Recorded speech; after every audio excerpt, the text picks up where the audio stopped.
Assalamualaikum warahmatullahi wabarakatuh. Ketemu lagi bersama saya Abel DC dalam konten Ngobel, ngobrol bareng Abel.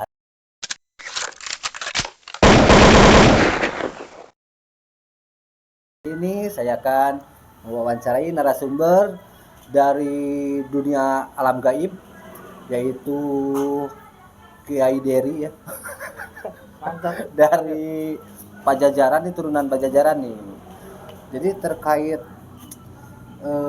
dunia alam gaib ini, kira-kira di sini ada nggak penampakan?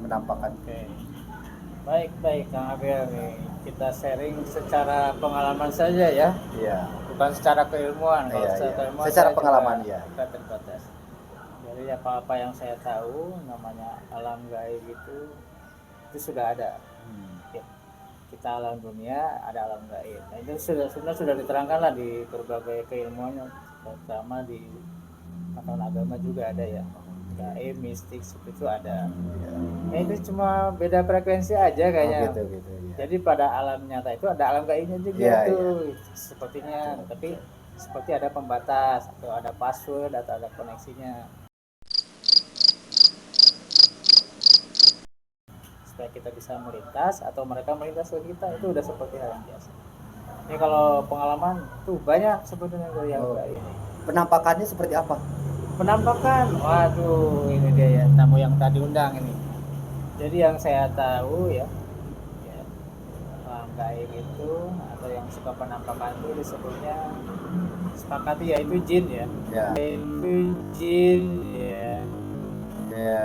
Itu jin. Ya. Nah, jin itu jadi berbagai karakter ya. Kalau misalnya kita di Sunda ya Sunda.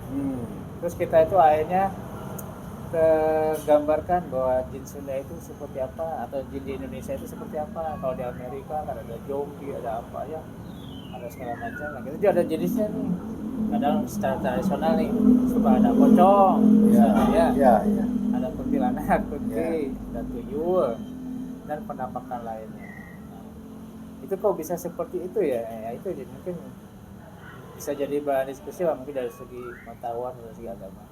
Cuma yang pernah saya alami beberapa yang tampak ya, pernah tampak itu yang udah penampakan. Yang pertama itu poci ini atau pocong pernah Gitu. pernah lihat itu pada usia anak-anak lah, mungkin masih 5 tahun 6 tahun. Kedua ada juga apa sih kunti anak Ya. banyak kan. Nah itu memang gambarnya seperti yang ada di film-film. Gitu. Itu mungkin dari film-film itu juga terinspirasi ya dari berbagai pengalaman orang-orang Indonesia bahwa bentuk penampakannya seperti itu. Jadi kisah nyata. Kalau kecil memang belum tahu apa-apa, tapi yang saya tahu ya namanya poci itu ya benar seperti yang di film gitu ya. Gak bisa jalan, cuma bisa apa tuh loncat. Cuma yang pernah saya lihat itu tidak ada wajahnya, jadi tertutup. Tapi kalau dilihat nih, kalau kuntilanak otomatis itu kan wanita ya. Kalau pocong jenis kelaminnya apa tuh? Saya jadi mikir, kasihan ya. Kalau kebelet gimana ya? Sudah tangannya diikat. Iya. Kebelet. Kalau perempuan lebih repot, laki-laki repot. Jangan-jangan ada pampers di alam gaib gitu. Yang ngerti juga itu. Aduh, memang kepikiran kalau sejauh itu ya. Kalau perilaku mereka seperti kita gitu. Nah, tapi yang namanya juga jin ya itu di luar pengetahuan lah. Kalau ya taunya gitu dan memang meskipun gak ada wajahnya dia nggak tabrakan itu. Waktu itu saya lihat di gang itu ngikutin gang sempit aja, ngikutin jalan. Luar biasa ini kalau sensor itu bisa di apa mereka punya teknologi tersendiri gitu ya. Kayaknya bisa iya. Ya, kayak misalnya yang sempat penampakan kunti gitu ya atau apa ya, mungkin juga mereka punya teknologi pengharum ruangan gitu ya. Bisa jadi. Wangi enak, wangi bunga ya, ketika ke kamar mandi sampai ngikutin gitu kan, baunya beda gitu. Ada wangi bunga tapi tiba-tiba ada wangi kayak bangke gitu, jadi berganti-ganti. Ini katanya itu ada di sekitar kita. Nah sensornya gitu kadang merinding bulu kuduk ya. bukan bulu yang lain tapi bulu kuduk gitu. Aduh, memang banyak hal-hal lah gitu ya. Tapi yang paling ngeri itu waktu sempat kuliah di Bandung itu cuma penampakan kepala aja. Ini Kalau yang penampakan kepala itu disebutnya apa tuh? ya nggak tahu ya jenis itunya, tapi ibu-ibu sih ya. Oh, perempuan. Perempuan cuma kepala cuma senyum, katanya sih temen temen ditutupin temen gitu. Iya, iya. Aduh, kan nggak usah nampakin aja ya, kalau mau jaga-jaga kamu diam-diam aja, jadi kesannya risih-risih aja. Nah kalau tuyul atau anak-anak itu yang pengalaman cuma suaranya aja nih Kang Abel. Jadi saya itu ada teman ya, dia mungkin suka dengan hal-hal yang klinik, yang Iya, iya, iya. nah suka bawa yang namanya tikar-tikar buat jenazah itu dari bahan awi atau Oh iya, iya, banda ya. kalau nguburin gitu ya. Iya, iya, iya. Nah itu tuh saya suka penasaran gitu. Kan dia tidur di situ tuh, tidur di tikar itu. Nah akhirnya, nah namanya juga masih polos ya, masih merasa dosanya kurang sedikit. Jadi nyobain tidur di situ, pakai bantal biasa. Tiap nempel ke bantal itu langsung ngalenyap ya. Ketarik. Oh iya. Jadi iya. mau bangun susah. Istighfar lagi, ayat kursi, bangun lagi. Gak namanya juga pengen tahu. Kayaknya udahlah nggak di ini, tidur aja. Tidur lama-lama kok si itunya jadi bergoyang, perasaan Maju.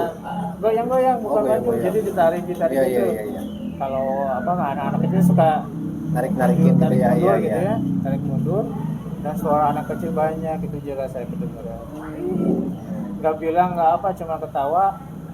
Ya udahlah, saya nikmatin aja. Waktu itu memang rasa takutnya masih belum, beraninya masih kuat. Nah itu pengalaman yang Kira-kira berapa lama tuh di ombang-ambingnya itu di tikar?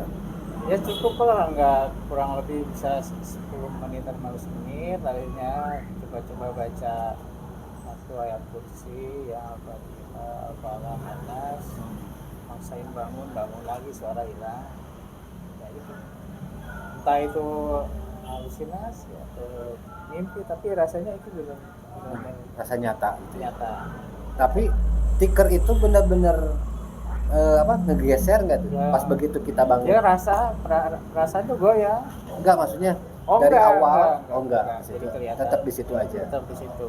Jadi mungkin saya balik lagi ke frekuensi alam Ya. nyata yang tiba-tiba masuk ke frekuensi alam gaib, serat beberapa detik, beberapa menit digoyang-goyang, akhirnya sadar, baca-baca langsung bangun. Antara seru, takut, dan campuran. Nah cuma sekarang agak beda ya dengan kondisi kita, sejalannya usia mungkin ya, rasa takut itu makin tinggi. Kalau secara konsep orang itu makin tinggi, kekhawatiran, rasa takut, cemas itu akan semakin tinggi, sehingga kita ketika menemui lagi kasus-kasus yang mistik, yang gaib itu memang agak-agak khawatir. Saya terakhir pernah, ini mungkin nggak tahu mimpi, nggak tahu ini kejadian, karena kondisi di banyak pikiran juga ya, banyak pikiran, tiba-tiba suasana jadi mencekam gitu, kayak berkabut di sekitar itu ya, di kamar itu waktu di kamar. Tiba-tiba muncul si Poci, ada Poci. Poci cuma nggak lama, sekitar beberapa detik. Nah, itu memang rasanya lain ya. Suasana di kamar itu agak hangat, agak panas. Baca-baca hilang lagi. Berarti pikiran bisa mempengaruhi adanya.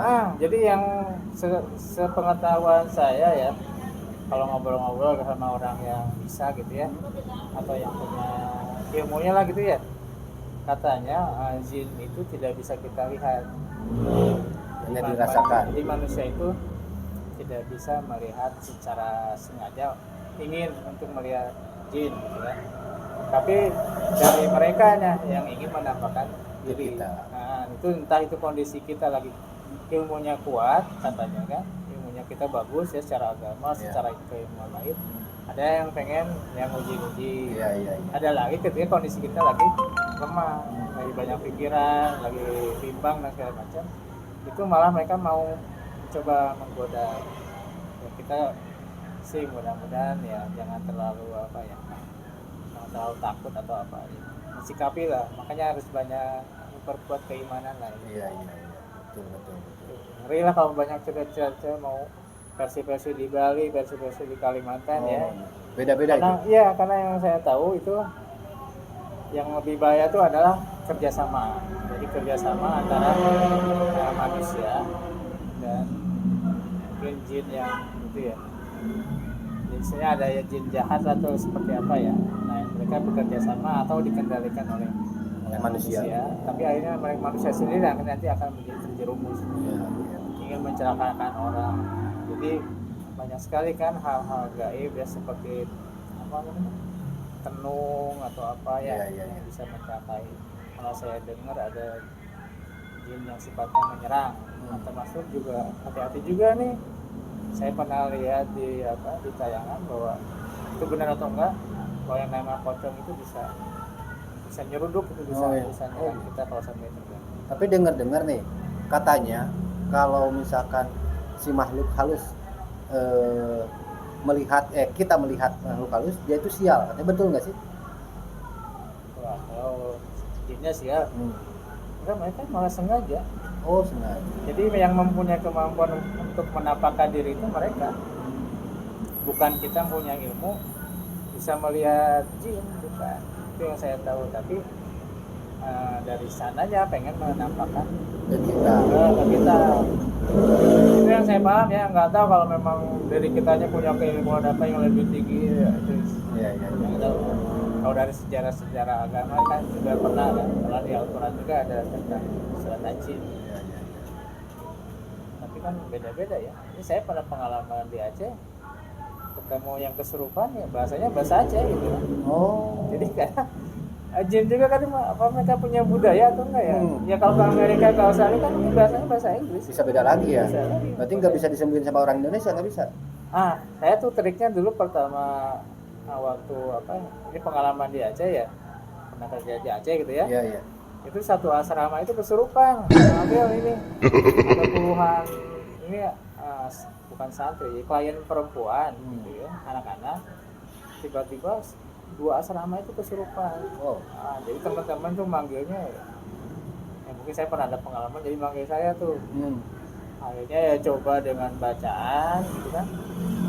Keluarlah itu yang kesurupannya, suaranya suara Aceh gitu.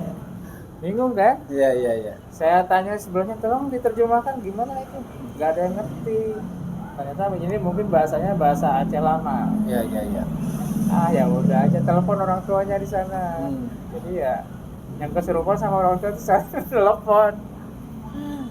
Jadi orang tua di sana telepon yang kesurupan ya. Jadi ya jin ngobrol sama dia di sana. Katanya ternyata memang dia mengaku titipan orang tua untuk menjaga si anak itu. Saya bilang tolong dibilangin bahwa di sini tuh tidak ada ya dijamin lah keselamatan aja. Akhirnya beberapa menit setelah ngobrol balik lagi maksudnya ya unik juga gitu. Iya. Karena jadi mungkin ya mereka juga menyesuaikan dengan budaya setempat ya. Orang kesurupan bahasa Sunda ya Sunda. Iya. Kalau yang repotnya bahasa Inggris nih. Iya. Mahal bayar penerjemah. Ada mungkin ke lembaga kursus tolong dibantu ini ada kesurupan bahasa Inggris kan? Iya, kita berarti harus bawa penerjemah ya. Benar. Itu banyak pengalaman. Berarti harus pintar juga yang jadi dukun ya. Hati-hati loh ini ya, jadi di beberapa daerah itu tidak akan menerima isinya sistem menyembuhkan ruqyah. Ruqyah dengan cara yang di luar syariah itu ada yang nggak menerima. Kita maka disebut sebagai dukun. Misalnya di Aceh ya, itu mereka sudah punya prosedur ketat tentang keagamaan sampai pada masalah ruqyah segala macam penyembuhan yang kesurupan. Jadi kalau kita mungkin biasa kita terapi itu apa namanya harus ada daging ayam segala macam, itu jangan katanya. Jadi kita tuh sudah di bawah kendali. Ya sebisa mungkin saya memang panggil yang punya ruqyah yang syariah gitu. Tapi ya nggak tahu kan kita juga nggak punya pengalaman atau pendidikan tentang itu ya. Tahunya dulu pernah belajar tenaga dalam pengolahan sehingga kita punya kemampuan yang lebih sensitif Iya. terhadap aura-aura mistis. Jadi kalau dulu mah istilahnya Kang Abel, ketika kita sudah belajar tenaga dalam, itu energi yang ada di tubuh itu begitu saja keluar. Jadi dia bisa mendeteksi, misalnya yang sederhana, yang hawanya panas dan hawa dingin. Hawa dingin ini lebih berbahaya daripada hawa panas. Nah, tapi kalau dari segi ilmu katanya lebih tinggi nih kemampuan si itu, jadi harus lebih hati-hati ketika kita berhadapan dengan kita deteksi keluarnya hawa dingin. Kalau hawa panas ya kita bisa di Iya. Berarti kalau lebih panas lagi, berarti lebih rendah lagi. Itu sih pengalaman. Tapi kalau udah hawa dingin udah mengarah ke hitam-hitam, ke yang agak jahat-jahat semua. Nah, itu pengalaman sih. Pengalaman mungkin nanti yang ahli agama atau ahli namanya tentang klinik itu bisa lebih menjelaskan. Oke guys, segitu tuh sekilas bincang-bincang saya dengan narasumber saya. Oke. Ya, makasih. Tapi ilmunya sekarang udah berkurang. Nanti bisa dikonsultasikan bila ada teman-teman yang mau konsultasi dengan ada YouTube-nya bisa di atau IG-nya bisa di On progress. Oh, gitu. Nanti ada deh di bawah ini. Oke, yang belum subscribe di subscribe. Jangan lupa tonton terus video-video Abel berikutnya. Salam terakhir, salam satu cinta. Assalamualaikum warahmatullahi wabarakatuh. Dadah. Thank you semua.